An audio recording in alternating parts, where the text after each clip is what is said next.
of all, we have to remove the safety valve from the tank.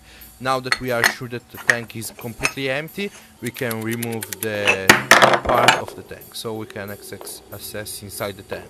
This tank reaches 250 bars and contains 425 grams of CO2. So at a local shop I bought 500 grams of dry ice. Now, using a digital scale, I can measure everything. So I put the tank on the top of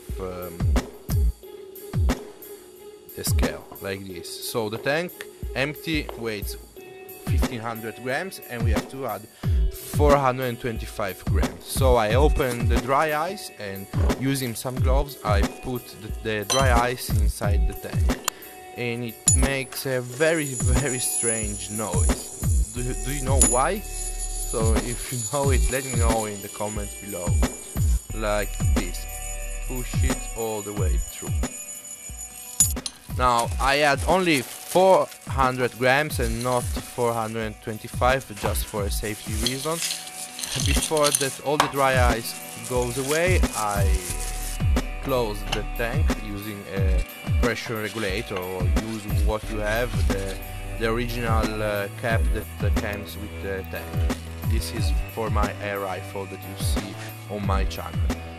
Now I have to take a soda bottle and remove the cap, because we have to drill a hole inside the cap using a drill press. In the center of the cap I drill a 40 millimeters hole. Inside the hole I have to screw inside this fast connector for the nylon tubes of the compressor, and stop it behind with a female connector like this, so it doesn't go away and doesn't leak air. This piece is the speed connector that goes inside the connector I showed you earlier. So as you can see, it doesn't go away, and there is an O-ring that stops every leaking.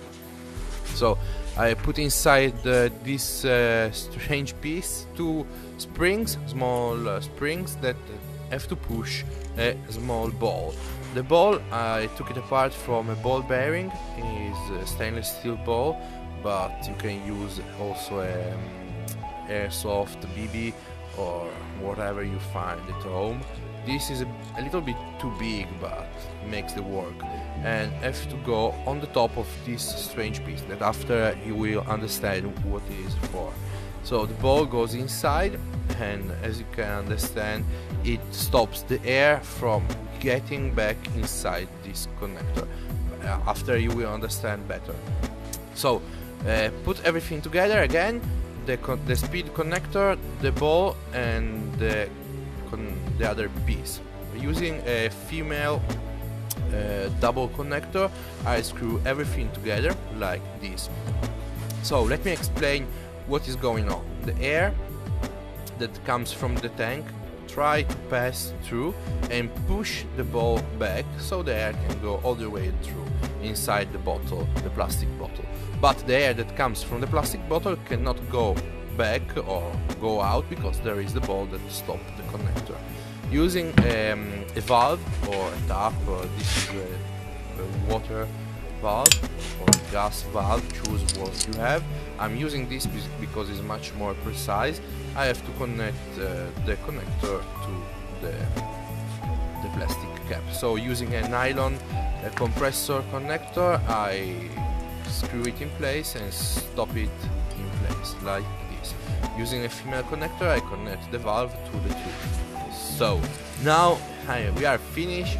We have to only connect the CO2 tank like this. I throw away the soda because it's disgusting. I don't like this type of soda.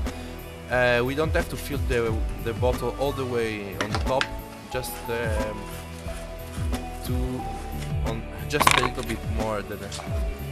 Now we have to just open the valve.